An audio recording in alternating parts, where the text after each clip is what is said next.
Hello everyone, welcome to another Sunday.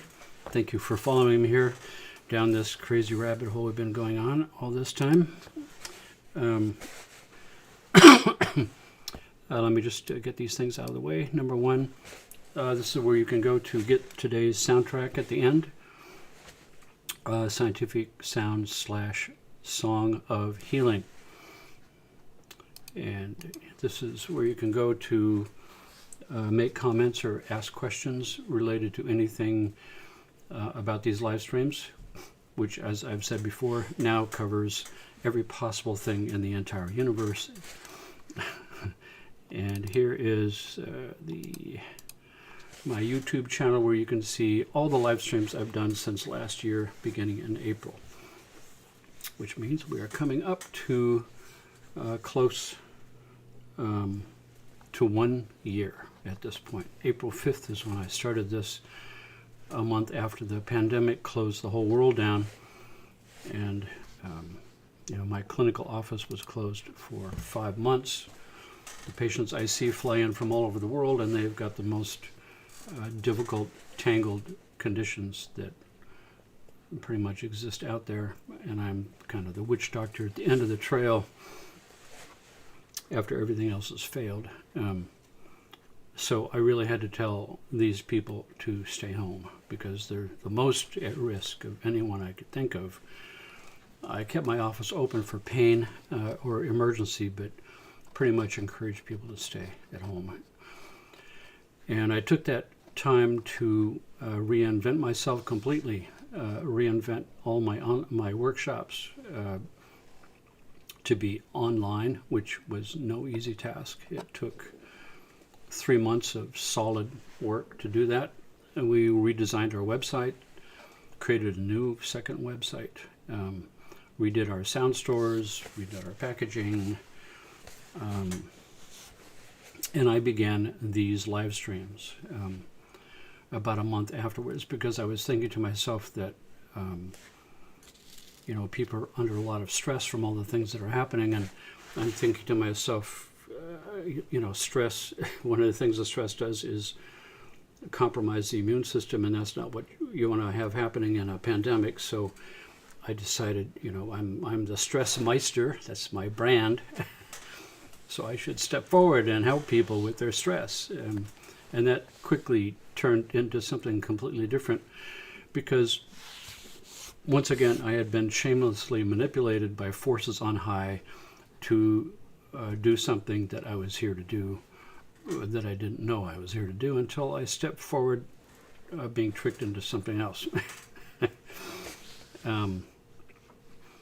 Be that as it may, today we're taking on the task of talking about healing itself and health. And, all of us, every one of us will go on this journey sooner or later. And I would suspect that most of the people who are watching have been already down this twisted path, searching for answers to your own health problems or the health problems of someone you love or care about deeply. None of us will escape it. All of us will face something in our lives that has to do with our health and the challenges that come with that. This is a subject that people have been, thinking about and grappling with since the beginning of humanity.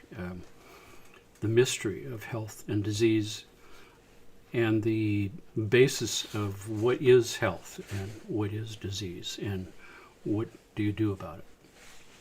We see that in the present world, where the forces of the two big yin-yang viewpoints of health and disease that we see played out in the present world,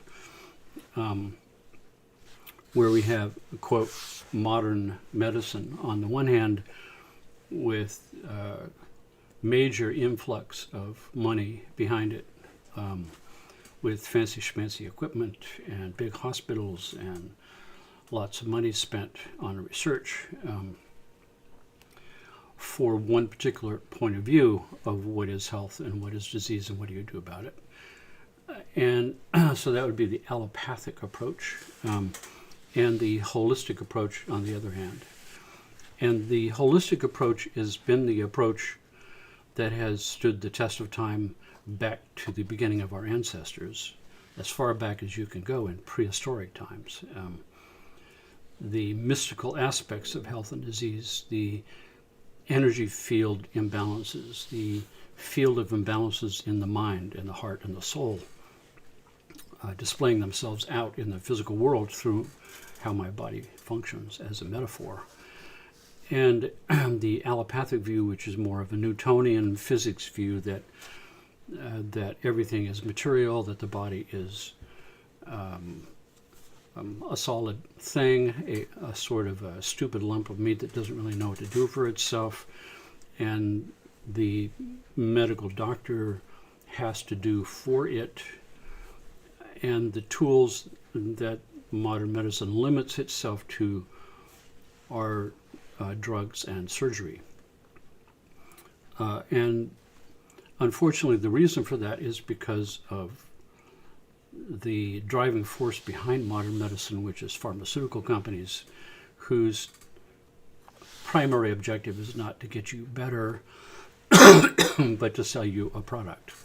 It's the bottom line, like any sort of dark field, money-driven, profit at any cost corporate company in America or in the world.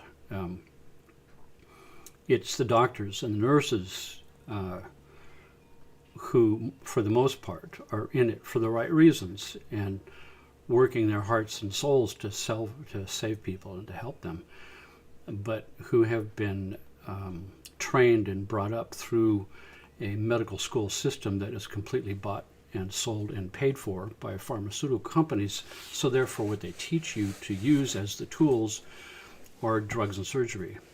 And that's what's attempted to be delivered through that system. And the drugs and surgery tend to be there to suppress the symptom pictures that you're presenting and not necessarily dig down to what the cause is.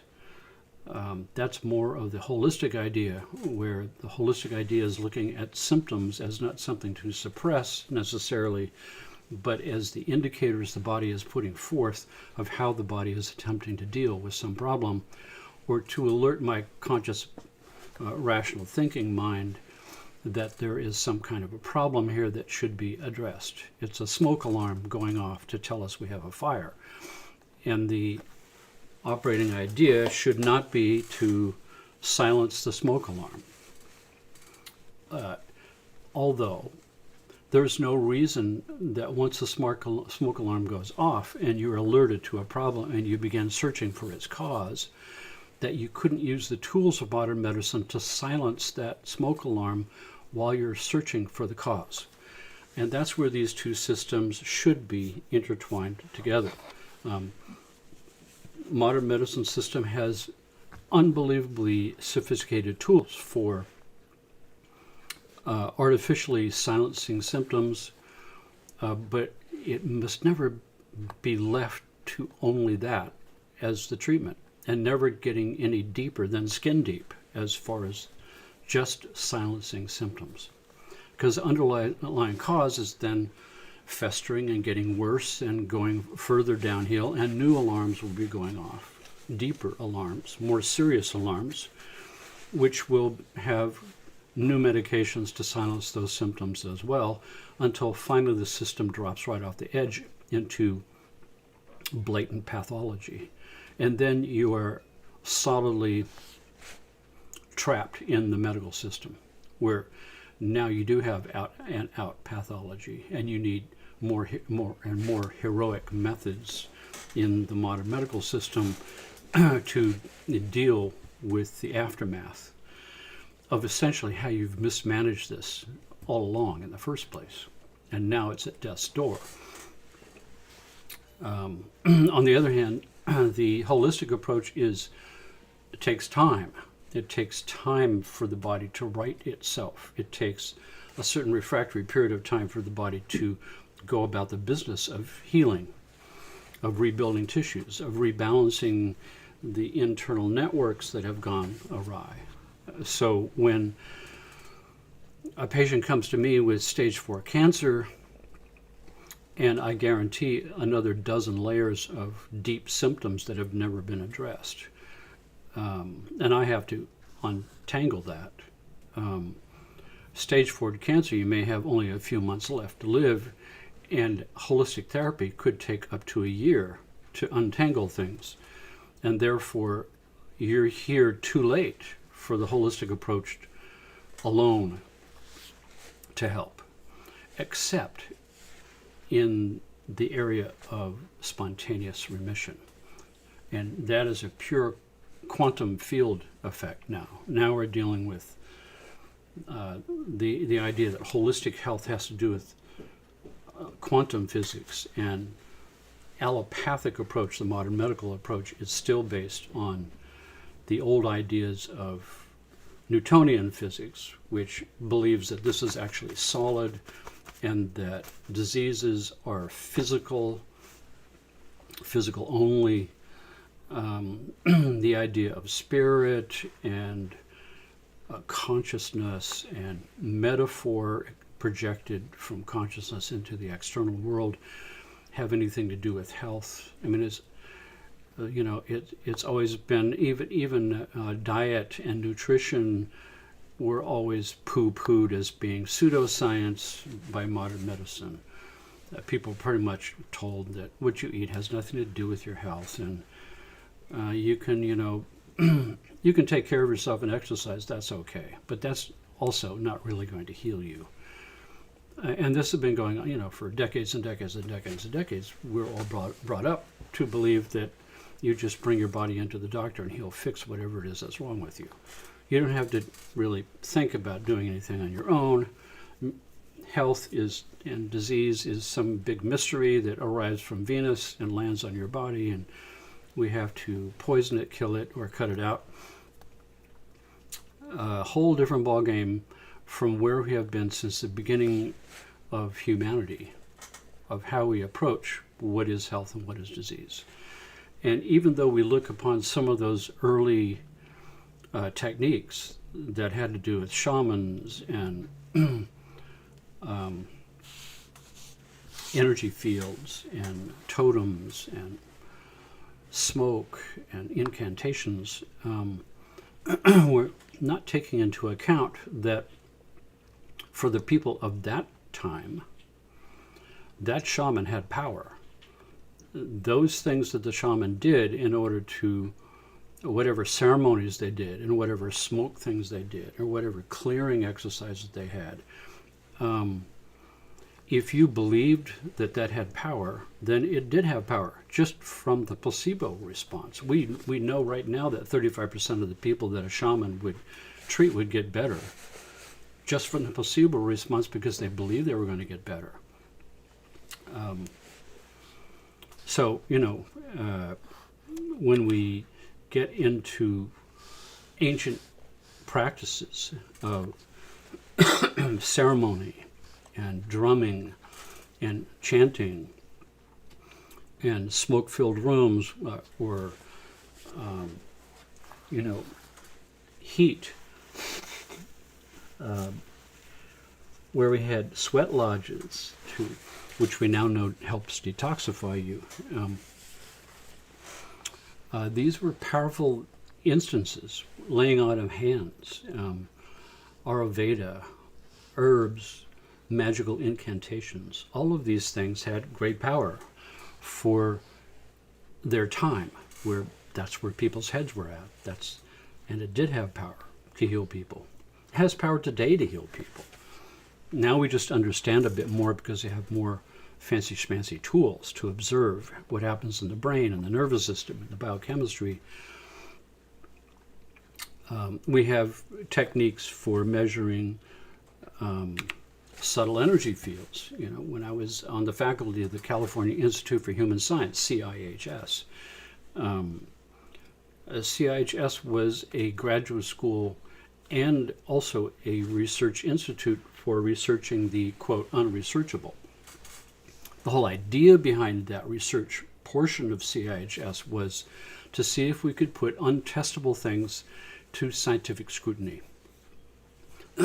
How can we measure the chi energy in the meridians on a computer? How can we measure the subtle energy fields in your body on a computer? And things like that. And so that was a good place for me to be on the faculty teaching what I do with sound and rendering what I do with sound on EEG, so we can see what happens in your brain with binaural beats and brain entrainment, to see what happens in your nervous system and the autonomic nervous system with heart rate variability, so we could bring to scientific scrutiny things that appear to be magical. You know, magic is only something we haven't discovered the mechanism yet. The mechanisms are there. We just don't have scientific tools yet to evaluate and to show what's the underlying mechanism involved. So when we go through the early traditions of the use of magical forces of the universe that shamans and holy and sacred teachers had access to, in many cases through the use of sacred alkaloids, ayahuascas and mescalines and mushrooms and peyotes, to get in contact with the deep forces of this world and have those forces tell you and show you how to use energy fields for healing and for changing consciousness and stuff like that. Now we see that in energy work, Reiki, healing touch. And healing touch is used in major hospitals because it was researched. They researched the physical responses in the body to using energy fields and not touching a person's body, but to change their energy fields for healing. So once it's provable, then it's allowed in the hospital with qualified nurses and blah, blah. So essentially that's what I've been attempting to do with my work in my life, is to bring holistic health techniques with brain entrainment and sound and other things like that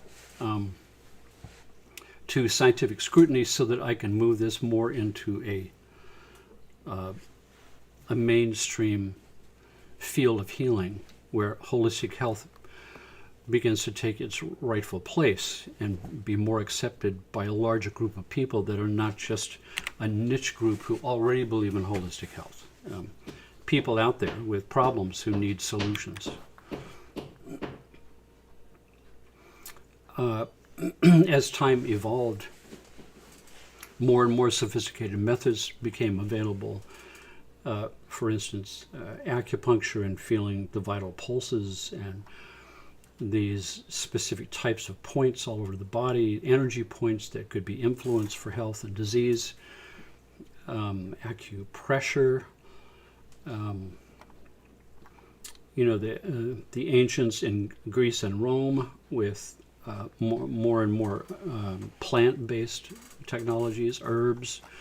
This came straight from the ancient practices of the shamans from the jungles, where now we have various substances that we begin to explore that might have specific healing properties on the body when given in certain dosages. And this became a whole new level of relationship with the natural world, that the world grows all of the kind of things that you need already. It's there. The universe already did it. According to the general heading of what I call the principle of Gedifadib, God did it first and did it better. When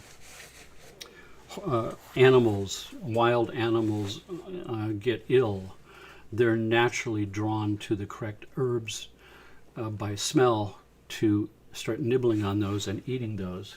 They're drawn to it automatically. The whole pharmacopoeia is out there already, growing everywhere, herbs everywhere.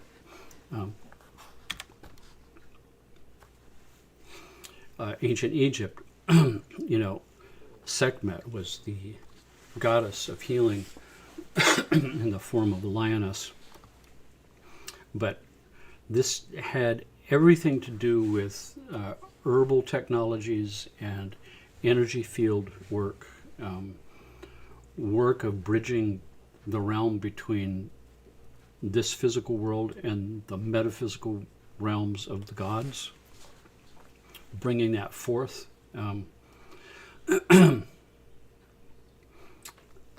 Back at the point in the 1500s with Paracelsus, one of the grand fathers of herbal medicine, who also admonished his patients for food, good food, balanced food, exercise, sunlight.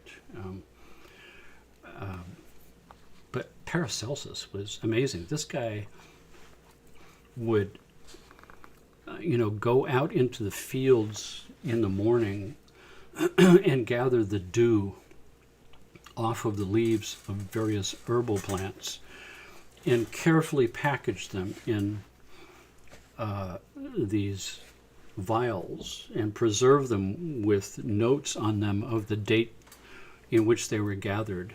And he would gather the dew off of these herbs in different planetary configurations according to astrology. And your astrological makeup, your relationship to vibrational frequencies in the universe,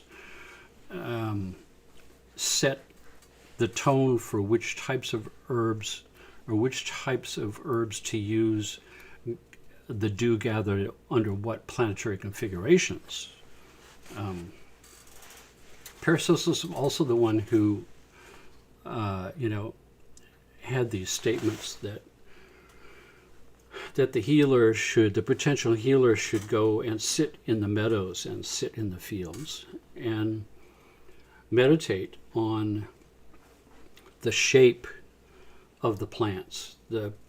It was his feeling that the plants grew in the shape of the organs that they treated. Their leaves would form the shape of the organs and their general formation of the plant. And, that was the time when the stalks of the plant were used for sinew and bone and ligament and tendon, and the leaves were used for muscle and skin, and the flowers were used for emotional states.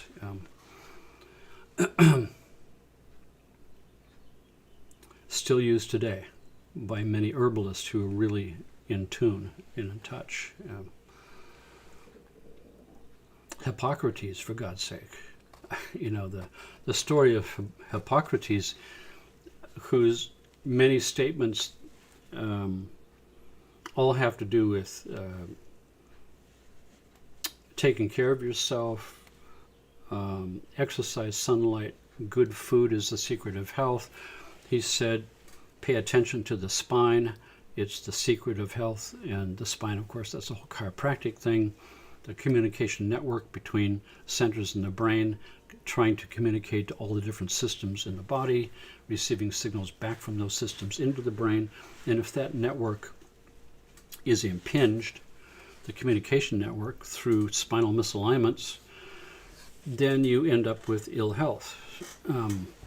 All the way back to Hippocrates. The whole idea of the Hippocratic Oath, that at the very least you should do no harm, which brings up the whole idea that modern medicine takes the Hippocratic Oath, and it's a big hypocrisy, so to speak, because the whole system is constantly doing harm. That if all I do is silence symptoms, I'm doing you harm by not digging deep enough to find out what's wrong with you and addressing that. And the medications I'm giving you are causing harm. Only one of the effects of this medication is the beneficial effect I'm giving it to you for. All the other effects that we call, quote, side effects. Excuse me, they're not side. They are effects. And those cause significantly damage to parts of your body, and in some of the cases they kill you. That is not obeying the Hippocratic Oath in my book. But on the holistic side, this pretty much sums it up, this little one here. Our bodies and each system within should be treated as a whole, not as collections of its parts. Holistic health addresses the mind, the body, and the spirit. It searches for the underlying cause of symptoms rather than simply covering them up with medications, and it allows you to be health. So back to the idea of what is health and what is disease and what do you do about it. From a holistic standpoint, that is a question with many layers of answers, and all of those layers of answers are intimately intertwined with one another. I think if I said before in previous live streams that this idea that we have to have healing on a mental level, self-defeating belief systems, on an emotional level, that I'm traumatized in my emotions, and my emotions are expressing themselves as physical symptoms, or my self-defeating belief systems are making me feel a certain way and harming me emotionally. I'm not good enough, or I'm bad, or I need to be punished. I have an emotional feeling about who I am that's not a good one. So this displays itself into here, and this displays itself into my physical body as symptoms, all intertwined and tangled up together. And at the deepest layer is my spiritual imbalance, which I think is the core where all of this stems from. As I see with patients, I mean, one of the blessings of my life is to have been in practice helping people for 40 years now. That's a long time. I can't believe I've done anything for 40 years, and I can't believe that I'm the same age as old people. It sneaks up on you. Spirit has no age. Under the hood, any person you see with gray hair is the same person they were when they were a kid and when they were in their 20s. Looking in the mirror in a state of amazement that this much water has passed, and you have all of these amazing experiences that have formed your character and personality and your life. But one thing that I've seen over and over again is the deepest healing responses that I see with patients is after a series of rebalancings and clearings that happen physically, physical symptoms begin to go away. I have physical detoxifications that happen because they've been stuck there for a long time, and as soon as you start to unstick this, they start to emerge. But then there's a series of emotional detoxifications, traumatic emotional engrams that are still stuck in the unconscious mind, in some cases all the way back to when I was a child, that I've been carrying around, and that holds my energy locked up there and festers and creates physical symptoms from that. And then when those release, there's emotional releases, which is kind of the emotional body detoxification idea. And then there's mental detoxifications. There's self-defeating belief systems that have to be eradicated. Oh my God, mom and dad didn't get a divorce because of me. It wasn't my fault after all. And therefore, I sentence myself to a lifetime in jail because of being such a bad boy, for doing such a horrible thing to the family, that I will set limits to how much health I can ever have, or how much love I can ever have, or how much success I could ever have. And when those opportunities present themselves, my subconscious mind can come forth and sabotage my relationships, or sabotage my health, or sabotage my job, or my abundance in any way that is necessary to keep me in my jail box. So it's a deeply mind-boggling experience to go back and relive one of those core self-defeating belief system moments and have that blow away, because I now have my present level of adult understanding superimposed on a previous experience when I was 3, and realize from my adult part that, oh my God, this had nothing to do with me. This was not my fault. And then all of that charge blows away and my jail cell blows away. And now the universe begins to present me with all of these opportunities that it has been trying to present to me over all these decades. But it couldn't, because I was in a locked jail cell of my own making. And now my experience is a series of serendipity, synchronicities, where the doors just seem to be opening by themselves, and I'm meeting just the right people, and opportunities begin to just flow to me as if by magic. All because I'm no longer in jail in myself. And then the one step deeper than that is the spiritual issue. And to me, that always has to do with, the fact that we're here on earth walking our path in life. And the path that is the best path for the smoothest, quickest development of my soul, of why I'm here, why am I alive, why did the universe create me as a specific puzzle piece that fits into the hyperdimensional puzzle of the universe, where every puzzle piece is necessary for the whole universe to hold itself together. I'm important, and my job here is important. And if I'm not searching for what that is, if I abandon that, and I'm over off the side of the road twirling around in something else, then I'm in pain. My spirit is crying in pain because I'm not on my path. I'm lost in the woods somewhere doing something else that is not contributing to why I'm here. And that's where the alarms are going off to try to alert me. Please get back on this path. So it's like we're fated to walk this path, and we're fated to come to a fork in that road. And we're always fated, when we arrive at that fork, to make a free will decision, where our fate is to continually be confronted with free will decisions we have to make. This one or this one. And the one path is for the betterment of my soul. And it requires me to have faith in the universe, to have a certain level of faith in the process, that pathway is always my heart's yearning. And my mind comes in and tries to figure out, just for safety's standpoint, how is it all going to work out for me if I make that decision? How am I going to make a living and be safe and make my way in the world? And I can't see that. I can't see how that's going to make it work. On the other hand, the other path, the one that my, adults in my life and my mentors are whispering in my ears, take the safe path. That one's logical to see how it's going to work. You graduate and you go to college and you get a degree and you get a job and you have a stable income and you get vacation time and you blah blah and you work towards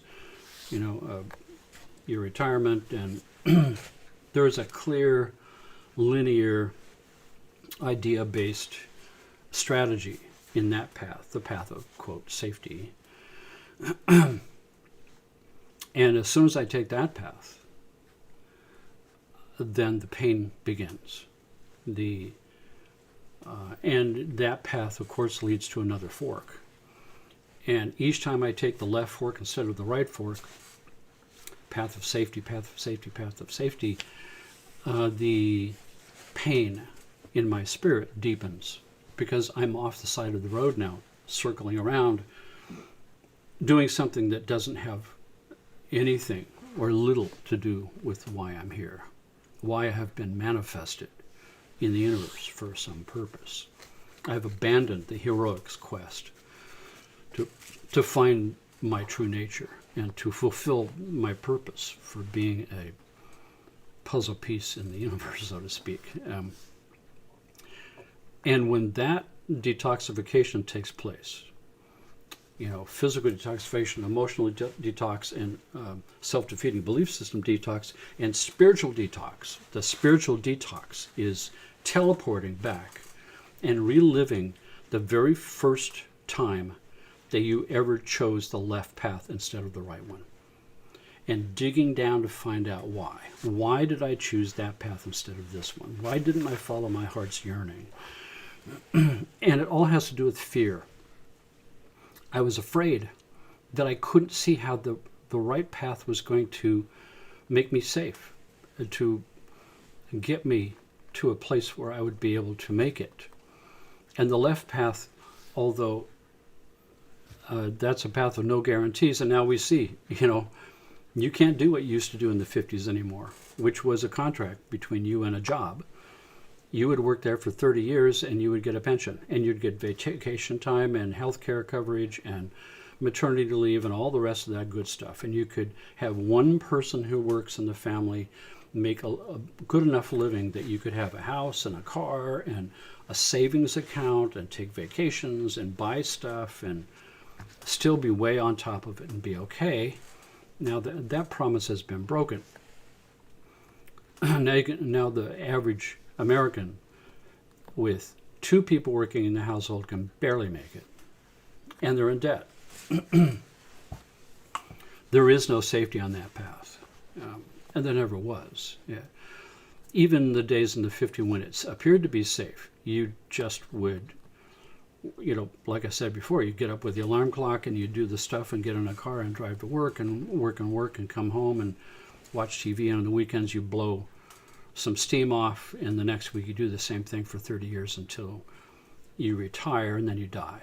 That is not fulfilling your spiritual purpose in the universe as a cosmic being who is here to find the core of your true nature and what you're here for. It's a deadly trap that leads to pain and suffering in health, spiritual ill health. But back to digging underneath the fear. Underneath that is one more core layer, the layer of where it all leads, which has to do with the fact that, do I believe the universe is a hostile environment that I have to fight tooth and claw for my little spot and then defend that spot? That's the left path. I'm the one who has to figure it out. I have to figure out how I'm going to make it in this world. And the other path, the path that pulls my heart, the right path, has no visible means of support. It's a tightrope across a chasm with no net.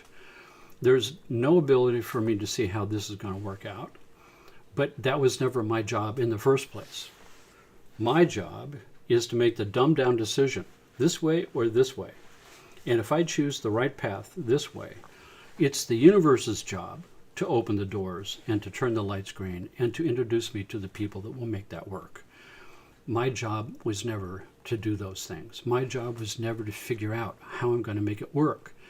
My job was to dance with the universe and to say yes to that dance and allow the universe to dance back with me, to present to me all of the opportunities that I require in order to make that path work. Because the universe is a beneficent place whose sole duty is to help me to unfold my path, should I decide that that's the path I will step my foot on. And this is a deep, significant thing, and at the core of that is health, is balance, is harmony, is ease, the ease of feeling non-stressed, the ease of feeling safe, because I'm folded in the arms of the universe itself, who's here specifically to enfold me with love and support and attention, to aid me in doing the job that the universe created me for. So every health issue that I see has that at its true core. And the biggest imbalance in the spiritual realm is, like I said once before, is feeling that that I'm ordinary, that this is all just regular stuff, that there's nothing magical about this or the universe or my place in it, that's all fables and hokum, when in reality that has stood the test of time in all cultures. From the standpoint of sound, who have used sound to help wake you up to that. And healing is the door prize from this standpoint. It's never been about healing. It's been about finding your way home to the nub of the pure decision of, what do I do with this next moment I'm presented with that has a fork? Every moment leads to a new fork. Every moment gives me the opportunity to make the right choice. In the I Ching, in the most ancient text on earth, 5,000-year-old I Ching from China, this talks about the point of the decision of the superior man versus the inferior man. The superior man steps forward aside from fear, steps forward joyously into the abyss, because it knows that the universe is there to support me in my decisions when it's correct, when it's right, when it's the yellow path, the central path, the path of knowing of my heart.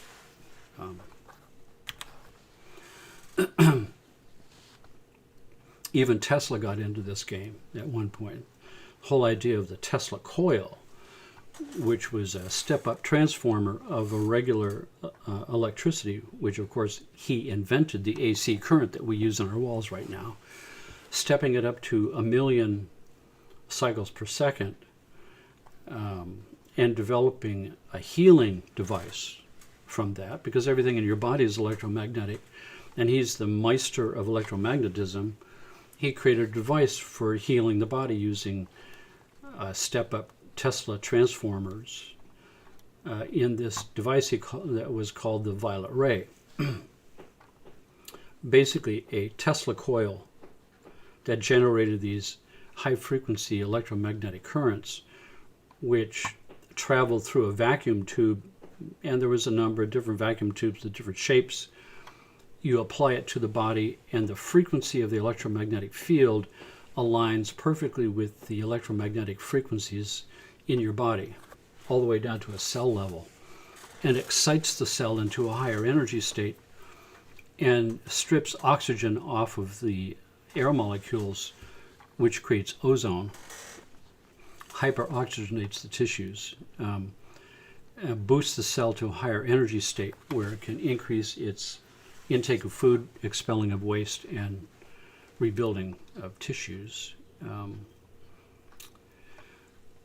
These are pictures of the old portable units. And by the way, this is called high frequency therapy. And the violet ray. So if you do Google searches on the violet ray, you'll see a bunch of stuff. Tesla, violet ray.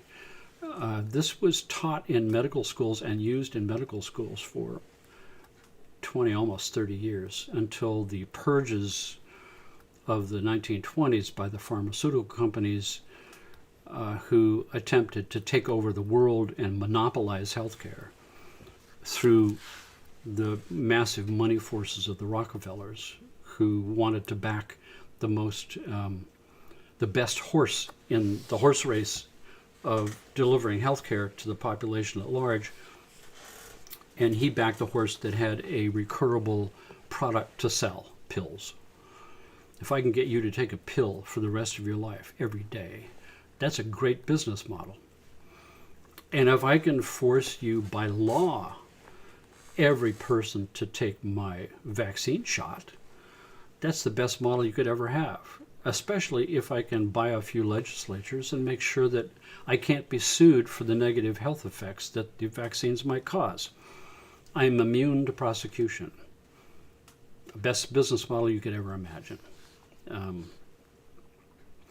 And this formed the basis of what originally got me interested in becoming a healer. Was an experience I had in New York with a 95-year-old doctor, Dr. Rieger, who had a hospital unit. This is the portable doctor's unit. The hospital unit was a huge thing, a 5-foot-tall walnut case, cabinet, with big dials on it, hooked up to a wooden chair with arms with 2 steel balls attached to the arms, and you sit in this chair with your feet on a rubber mat and you hold onto these balls. You're part of this big circuit. You know, it turns on that big machine and big electric hum starts happening. It's a huge Tesla coil. And now you're part of that Tesla circuit, and it's energizing all of your cells in your whole body in this giant Tesla field. And then he would ground you out with his hands. For instance, if you had a knee problem, he would place his hand on your bare knee, and all of that current inside your body would be grounded out from the inside of your knee out to his hand, into his body, and down to ground through his feet. And what you feel in your knee is, you know, heat building up deep inside your knee, at the deepest part of your knee, which is most difficult to get the heat to, dilating all the blood vessels, resonating all the cells into a high energy state for healing, with mind-blowing results. I mean, I brought my first wife with a knee problem, and a 5-minute treatment. She had no more pain. She had no feeling in her knee for an hour and no pain for a month. Brought her back for a second treatment, and that was the end of it. And that's when I asked him if I could become his apprentice, and he said, no, it doesn't work that way. It will come to you. And it did. Years later, I stumbled on these portable units, and I started building it in my practice, and I've used it ever since. Almost 37 years of using these Tesla field machines, the portable ones. This one here is one of them I've got. This is an original doctor's portable high-frequency current unit. I buy this from England,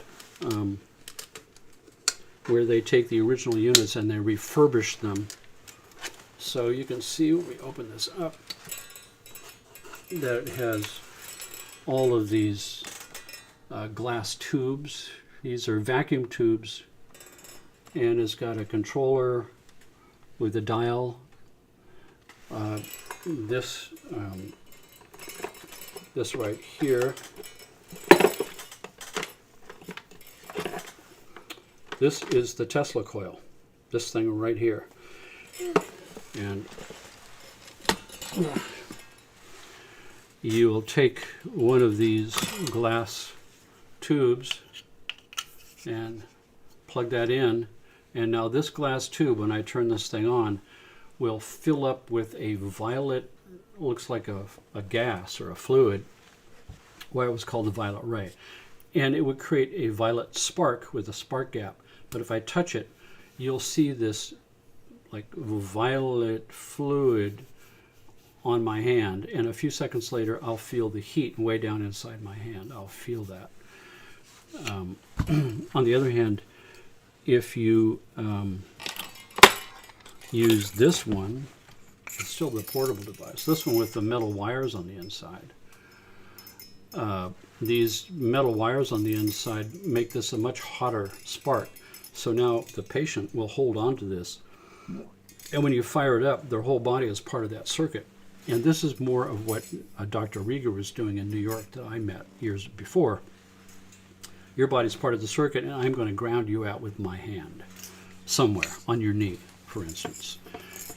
And now it's going to pull energy from your whole field that's now part of this Tesla circuit out through the deepest part of your knees into my hand and ground out through me. When I met Dr. Rieger, he was working 6 days a week in an apartment in Lexington Avenue in New York City, 95 years old, this guy, and he still had brown hair, and he's running around. His apartment was jam-packed with people. And he would run somebody back in the back room, do a 5-minute treatment, let them go, and bring another person in so it moved quickly. But this was taught in medical school. The big units was one of the medical units that he still had when he was doing this in the hospital. All of these things got trounced by the pharmaceutical industry and the American Medical Association. Pretty much pronounced anybody who was not going to medical school a quack, and then went about eradicating all the competition. Osteopaths, naturopaths, acupuncture, herbalism, homeopathy, all were branded as quackery. All the electromagnetic field type of therapies, there was half a dozen different types of electromagnetic field therapy, including Tesla's therapy taught in medical school, all eradicated.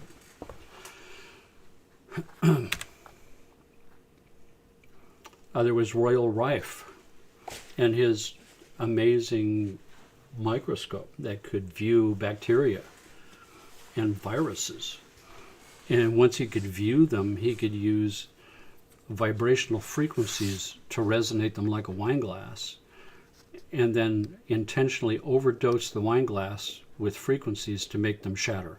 So he was shattering harmful bacteria and shattering viruses, killing them with his Royal Rife vibrational medicine device, and getting very famous in the process. I mean, newspaper after newspaper after newspaper, main headlines about his ability to cure cancer and by destroying cancer cells, and giving huge expositions and going to huge, fundraisers and with major politicians and investment bankers and the rest.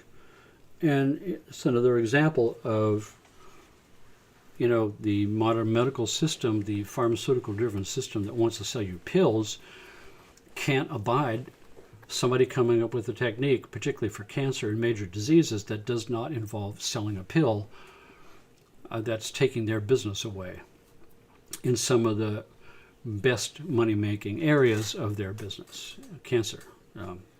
So, of course, he was destroyed, and his books were burned. His laboratories were destroyed, his devices were destroyed, and he was called a quack. Like anyone else who came up with unique ideas that did not involve drugs and surgery have all been pretty much destroyed. Same techniques.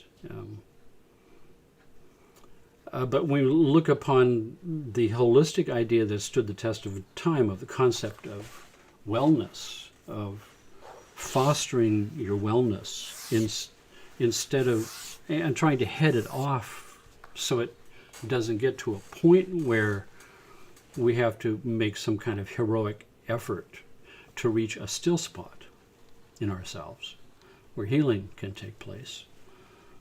And this still pot, the still spot in ourselves, the zero stress spot, is what we're seeing with this heart rate variability system I use with biotuning. Is I can see that spot. I can see when the spot is missing. I can see when the sympathetic is on, and it's as far away as possible from that safe place in myself, that oasis, that zero stress place that is necessary, homeostasis, necessary for the healing program to begin, and my body to have the energy back in its reservoir to start working on its list to untangle my problems from the inside out with the only doctor in the house that knows what to do, the internal physician program of my own biocomputer.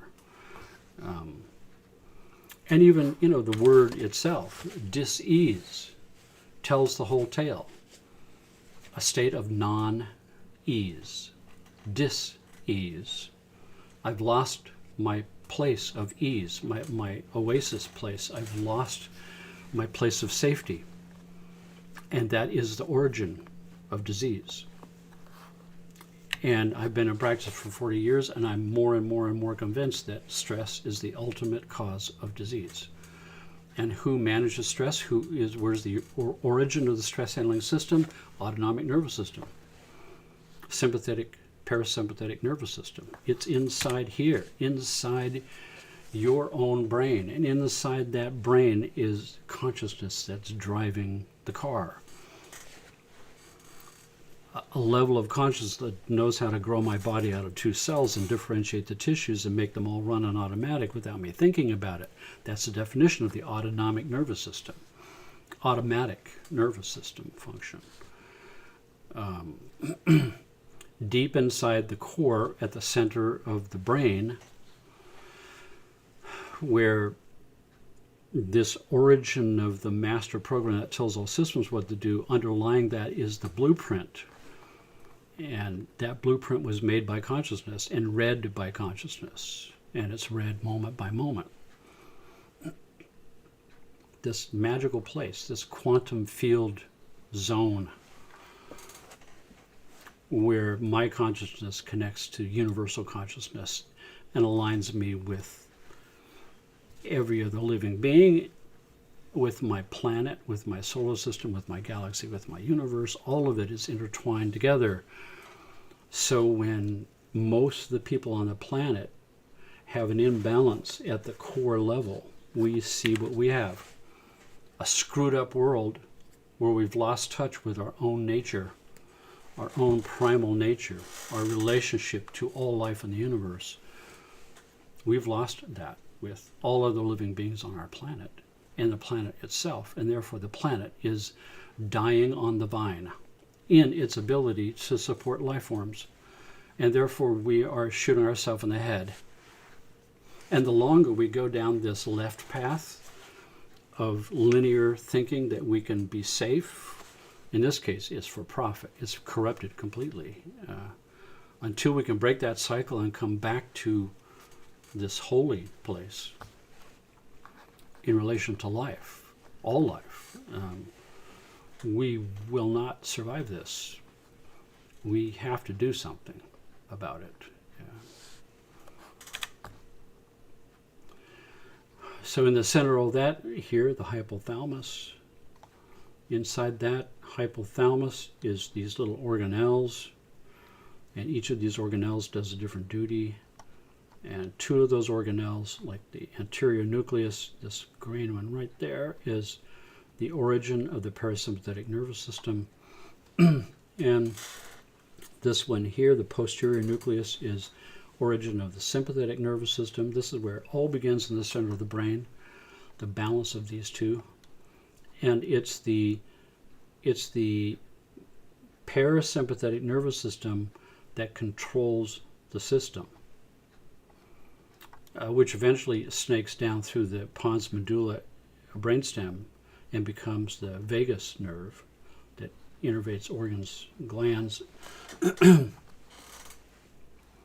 and tells them all what to do. And it aligns itself, the vagus nerve here, aligns itself with the sacral plexus and mingles together, so the vagus controls this as well. And communicates to the brain what's going on, and the brain sends signals down to balance all these out. And if that's awry, they're not balanced, and we have symptoms, we have problems. This balance of the parasympathetic and the sympathetic, when they're at 0, when I'm not fighting for my life with the sympathetic on, or digesting my food and eliminating toxins, when those duties are not happening, the clutch is pushed in, energy is back in my reservoir, and I'm maintaining my health. It's as deep as it can go, below the level of brain cells. Somebody's firing all those neurons in states of consciousness, and my state of consciousness is deeply aligned with my physical processes in the autonomic nervous system. We know that's true. We can see it with things like the default mode network function, where the mind-body actually hardwire come together into the emotional system, into the physical system. It's where mind-body medicine actually physically resides. We're going to discuss this in much more detail the next time when we get into very specific conditions and how we deal with those conditions. ADD, ADHD, dyslexia, autism, epilepsy, PTSD, depression, Alzheimer's, Parkinson's. We'll discuss those next time. And we can see how they all have certain elements that are common, that's deep down in consciousness itself, at the central doorway, where universal patterns of balance emerge, where the heart and the mind and the body come together in spirit. And all of it aligns in my DNA. Everything aligns and reaches its safe spot. That's health. That's the song that my spirit sings. An om sort of a sound, a hum, an underlying vibration of alignment of all the harmonics that is my physical, emotional, and mental bodies to the core of all things, in the deepest region of the elemental pattern of the cosmos itself and what it's attempting to achieve through the creation of all life forms, including me. And with that happy note, we come to our soundtrack. So, headphones, everyone. Soundtrack entitled The Song of Healing. Digging down to this place here, the origin of where all ill health arises from in consciousness itself as it manifests into the universe. Who I am and what I am. Eyes closed, and here we go.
there's the address to get the soundtrack.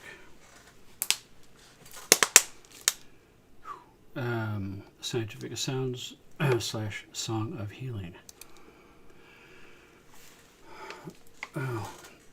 So next week we're going to get much deeper into different types of conditions and what's a holistic approach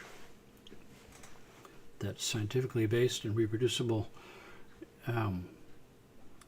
deeper into that realm. So meantime, take care of yourselves and be happy and stress-free and healthy and holy until I see you the next time. Thank you so much for being here, everybody.